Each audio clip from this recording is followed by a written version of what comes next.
Welcome back, Coven members. Hello. We are going to give you a book club update. So we're running a little bit behind. So we're running behind, and we both kind of cheated at the same time. Without each other knowing, we just did it. The Ministry of Time was our June book of the month. Bury Our Bones in the Midnight Soil is our July book of the month, but we've already read it. So we're going to start with the Ministry of Time. We're going to do non-spoilers and then spoilers, and then we'll go to Bury Our Bones. If you don't want to go like super in depth with these, we did talk about them a little bit in our June wrap-up. We both think that this book's a little mid. Yeah. Right? It is mid. It is a general idea of what the book's about. There is an organization that has gone back to, like, they're able to time travel. So they go back to like 1600s, 1700s, 1800s, and they pull people right before they know that they're going to die.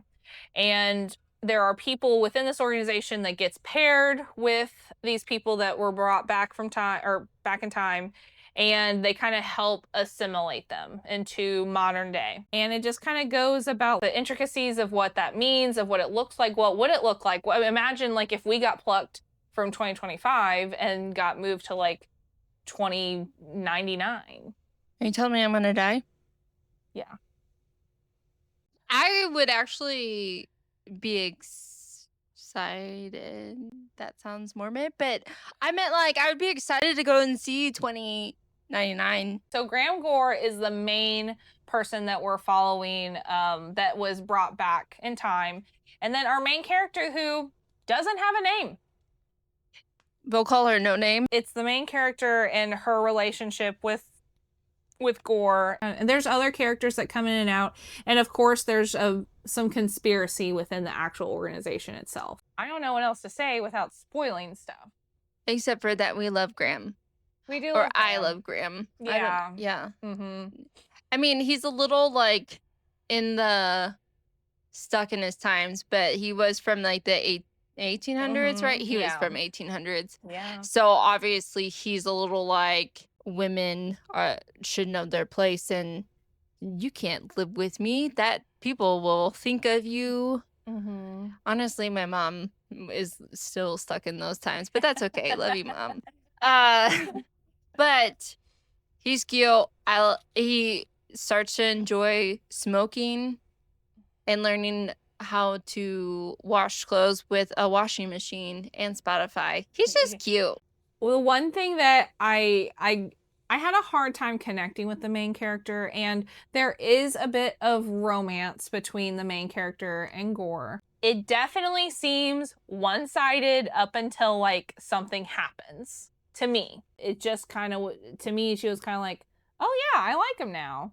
And then like, that's just, but, and he was like not giving anything back. And then just like all of a sudden he was kind of like, well, yeah, I love you. And I'm like, what? You have not indicated in any way.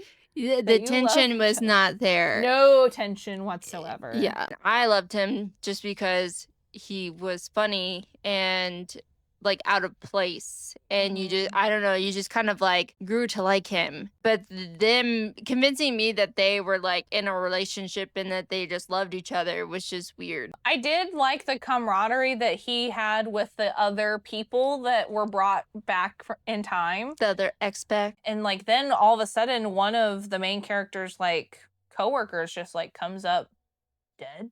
Was that the one that like got shot? Yeah, like right in front of her. Yeah, and like blood goes into her mouth. I'm just like, what is happening here? This just took a crazy turn. And then towards the end, like there's people from the future that are trying to stop them from conducting this like experiment of bringing them back. And so they're kind of hunting Gore and the main character. They end up, killing some of the other people that was brought back in time. And then it comes to light. At this point, Gore and the main character are together. They are actively in a relationship. As they're being chased, he finds out that he was microchipped and that she knew about it, and he got very upset, which to me, I was like, well, duh, you're microchipped. Why would you think you wouldn't be? But he's not from this time. So that concept is very foreign to him. I felt like it was so, and I get it. You feel like you've been lied to, but it did seem very harsh after all that trauma that they just went through to be like, I'm never talking to you ever again. Like, Yeah. get away from I'm me moving away and because you didn't tell me this one little thing that I feel like could have easily been a mind slip. Like, yeah, because it, it was her job. yeah. It was a job turned into a relationship. There was like no give in that, and except for like, nope, bye, you messed up. And I'm just Mhm. like, well, we would never get along in real life. No. So, And then kind of the big twist at the end was that Adela, who's kind of in charge of the Ministry of Time, is actually our main character from the future. And to me, like that all like lined up and made sense with all of the snippets we were given throughout the book. She ends up with Gore in that timeline, then they have a kid together. And so the main character's like, am I gonna end up? And she's like, I don't know. Because something about like the main character, and I hate calling her main character, but again, I don't know what her name is. Like she said something about 9/11, and then Adele's like, you said 9/11? You were supposed to say insert this other like major historical event or something. And so what was Adela trying to do?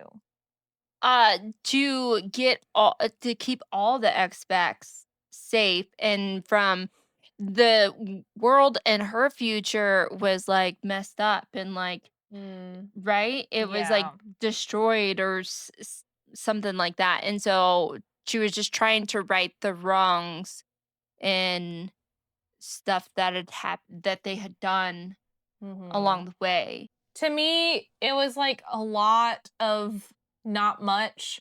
And then a Mhm. bunch of stuff kind of happened at the end. The twist was that Adela was her from the future. I liked that twist, but I mean, it wasn't enough for me to be like, I love this book so much. If you're a brand new reader, no. No. If you are a fiction reader, maybe. Mm, maybe. Oh, If you wow. need like a palate cleanser, just something different. And I also listened to this on audiobook. I don't know if I could have gotten through this by just reading it. Okay. I was driving for 10 hours. So Oh, that, yeah. I'll say it's not incredibly long. no, it was super short. And I did enjoy the audiobook. So A little bit over 300 pages. maybe that's why I also rated it higher too. Cause if it's a good audiobook, Mm, it's a get good some thing for points. me. Yep. Yeah. So, Hmm. so okay. So maybe. Maybe. I'm so excited about this one. Yes. Bury Our Bones in the Midnight Soil by V. Schwab. Again, we cheated pretty bad. I cheated worse than you did because I was right there with you. we still have lots of Coven members reading it. It's still active on our Fable as of recording. So, and I mean, there are some Coven members that have not even started it yet, which is completely fine because it's the July book. And it's still July. Yes, so that's totally fine. I finished it in June because I finished the other book club book first. Feel like I get some credit. I did this. Yeah. No, we did the right thing. I was just so excited. We went and saw her, and I hadn't read any of her books. And I was just like, Mm-hmm. it has to be. Again, I listened to this on Audible because I was listening to The Ministry of Time, and I ran out because I finished it on the drive there. And I was like, what am I going to listen to now? And then I was like, I Mm. guess I have to listen to Bury Our Bones in the Midnight Soil. It was good. It was so good. Also, good audiobook. Yes. But you immersive read. I immersive read. So if you don't know what immersive reading is, it's whenever you are reading the book physically, but you're also listening to the audiobook, not just like, because some people listen to like sounds or white noise when they read. It's when you're listening to the audiobook as well. I immersive read the entire thing from start to finish, and I felt like that just took it to a whole nother level for me. I knew that this book was going to be an experience, and so that's why I chose to do it that way. I had read Addie LaRue just like like earlier that month, and I listened to it on an audiobook. And so this has 3 narrators on the audiobook. One of the narrators is from Addie LaRue. I didn't know that. The other one played Caitlin in the Netflix show Arcane. And I love that show, and she did phenomenal. Unfortunately, I don't know who the third person is, but they all did amazing. They all did absolutely wonderful. So what Bury Our Bones in the Midnight Soil is about 3 vampires in different timelines. They all are connected in some way, but of course you don't know necessarily how. They're also all lesbians. In the 1500s, like if you were a lesbian, a lot of times, unfortunately, like you weren't able to be who you are. You weren't able to be yourself. The first character that we come across, you know, she's like, I know that I'm gonna have to marry. Like she's aware of that. She knows, so she like finds someone who's rich.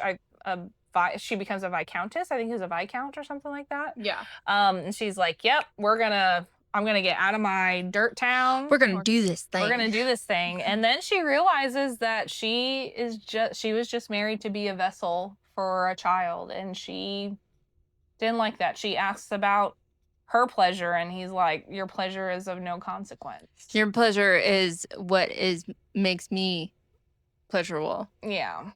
Happy? Yeah. It is not like the modern day vampire story. It is, they don't glitter, they don't sparkle. If you have read Interview with a Vampire, or if you've seen the movie Interview with a Vampire, which when I was growing up, I had a poster of Brad Pitt on my wall from this movie because I obsessed with this movie. And, you know, vampires were written about to be inherently queer. It is definitely that vibe of like fancy, like when I think of vampires, I don't think of like sparkling vampires, which I don't get me wrong, I love them, but I think of like Lestat from Interview with the Vampire, of just like almost elegant, fancy, but lethal and deadly vampires, and that's the vibe. And whenever she was explaining it, I was like, I already love this book. I haven't even read it. It starts off with Maria, and we've already kind of told her story. You know, she marries the Viscount and is like, this is not the life for me. She meets a widow named Sabine, and she kind of shows her that there's more to life. And Sabine is a vampire. She turns Maria, but Maria in turn kills Sabine. And there was a nice conversation they had before, talking about, you know, you get to pick your name. So Maria changed her name to Sabine. She turned ruthless. Yes. Then went back to her husband's house, mansion, covered in her own blood. And then she had a knock on the door, and then found out like, oh crap, I can't get in. And then they like invited her in, and that was a big old fat mistake. He learned pretty well. I guess he didn't really learn, because she murdered him and burned down the whole entire house, and that was epic. I was so pumped. Yeah, that whole storyline took place over the first like 100 or so pages, and after I got done with that little arc, I was like, if that was the story, I'd be satisfied. I would be hyped. I mean, I was hyped a bit. Like, I was just like on a high after that. The first half of the book only follows Sabine and Alice. And Alice is in present day. She is at college, I believe Harvard, I believe is the college she's at. But she's from overseas. She's from Scotland. Thank you. She is from Scotland. She has a one-night stand with a lovely young lady. And then she wakes up and realizes she's now a vampire. This is my only problem, I feel like, with this book. Who invited her in? Alice invited her in. It was her door. No, Sabine turned her. How did Sabine get in? Oh. I don't know. Wow. My only thought is because they were in a dorm and maybe like someone offered her in, but like her roommate wasn't there. She woke up and she was alone. I'm very confused by this. I did not even think about That was my whole thought through the whole thing. I almost couldn't I had to go back and listen to it a couple of times because I was just like, "Wait a second, how did you get in?" For a little bit more backstory, the third person is Charlotte, who is commonly called as like Lottie. And Lottie is the person that Alice had the one night stand with. And so the whole time we're kind of like, oh, so Lottie like turned her into a vampire. And then finally we get to the, part and like, no, I didn't. Sabine did. Mhm. So that makes sense. And the reason why Sabine did it is because Sabine and Charlotte were together for a long time. But then Charlotte realized kind of how toxic Sabine was, and she left, but Sabine never really. I mean, she did let her leave, but like she has haunted her. She never let her have any other relationships. She always killed them or turned them. Charlotte did not agree with turning people, so she would kill them. So she Mhm. killed one of her partners at one point. Yeah. It was like Lottie realized that you might be immortal, but you still can rot and become evil. And she was like, I'm against evil. So my only other thought process too with Sabine being able to do that is like they did say that she has this power to like will her existence into spaces and places. Mhm. And so but it to me it just seems like so random. This is a character study of these three women, and it's about hunger, the symbolism of like craving blood, right? Like they're always hungry, they're never satisfied. But it's also like with life and with relationships, and how life turns out, Mhm. and trying to forge like your own path. It was beautiful. It was beautiful and sad. Yes. And also like something else with V.E. Schwab's vampires is like the longer they live, the more they lose their humanity. And so Sabine like kind of just by the end is not really a human anymore. Yeah, she's just evil, Yeah. rotten to the core. That's what happens to Lottie. She was an innocent, I don't want to hurt anybody, but then ended up hurting one of the only people that she actually fell in love with. Well, actually, she fell in love with a lot of people. She was like the heart. If you're the heart, then you could have taught her how to live. But she's like, I don't want them to see me as evil. And I'm like, well, it's still kind of evil that you're just gonna kill her now. But poor Alice, I poor know. everybody actually, except for Sabine. Not poor Sabine, but Love Sabine I still. love. Yeah. Wait, seriously, as soon as she like killed her husband and set the whole house on fire, I'm like, I really hope everyone innocent gets out. But It ends basically with Lottie lying to Alice, saying that if she kills Sabine, since she was the one that turned her and it was so quick, that if she kills her, then Alice will be human again. Which, when she said that, I was kind of like, girl, how's that no, work? But whatever. Sabine is like kind of trying to seduce her. Sabine is trying to seduce Alice. But Alice, like, I know I gotta kill her because at this point, Alice believes that that's what's gonna happen. So she like gets the bathroom all steamy so no one can see. She takes off part of the counter, and then Sabine comes in the shower and she just dies. And then Lottie comes and was like, "Oh my gosh, you did it. You did it. You did it." And so originally Alice's mother had died and she carried a small locket of her ashes with her. And if you are on what's the phrase that she used? Like hollowed ground, like grave deathly death ground. death. Yeah. Yeah. So basically, a cemetery or any of that ground is like it doesn't kill a vampire, but it like weakens them like Mhm. crazy. And her sister died too. And her sister died too. And so she had put the ash into a cup of blood, but Sabine didn't take it. But then when Lottie comes back, it's like, oh, you killed her. And then she took the cup and she drank it, but Alice didn't stop her. And so Mm-mm. then Charlotte died. But so in the June wrap up, I said that this was a 5 stars as a feeling because there was a couple things that bothered me, but like I looked past them. Mhm. This is one part that I wanted to talk to you about Yeah. because I felt that the deaths should have been swapped. I felt like Sabine should have died drinking the blood. I felt like Charlotte should have died in the shower with Alice. no one is innocent in this book. Mm. That's not what I'm trying to say. But like, if we compare what Sabine has done throughout the whole book versus what Charlotte's done, Sabine has a few more ticks, right? Yeah.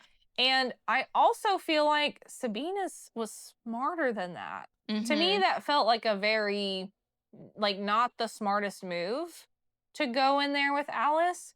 Whereas, like, I easily could see, like, I mean, she loves drinking blood. Like, you know, her taking that, and like, it was a much more brutal death. Whereas, like, you know, Sabine's actual death in the shower was very, like, I mean, yep, she got her in the heart, dead. Like, it was very, there's no like suffering or anything. Yeah. And like, Charlotte's like sitting there like choking to death, and which I know Charlotte has technically done more, I guess, technically to Alice than. But I don't know. I just felt like it was a very brutal way for Charlotte to die and a very like quick way for Sabine to die. But actually, now that you say it, I feel like maybe it does make sense because Sabine's weakness was women. Mm-hmm. And so that was her way of kind of like her like guilty pleasure. I do feel like she is smart. And so maybe she wouldn't drink something that a stranger gave her because she's like, I don't really trust you, but you're really pretty, and I could get behind that. Mm-hmm. And then Charlotte drinking the blood uh makes sense because she isn't hurting anyone. I didn't really put that much thought into it until right now. Till just But now. yeah, that's good perspectives. I love that. I love this. See? Yeah, that's why we talk. That's why we Mhm. chat.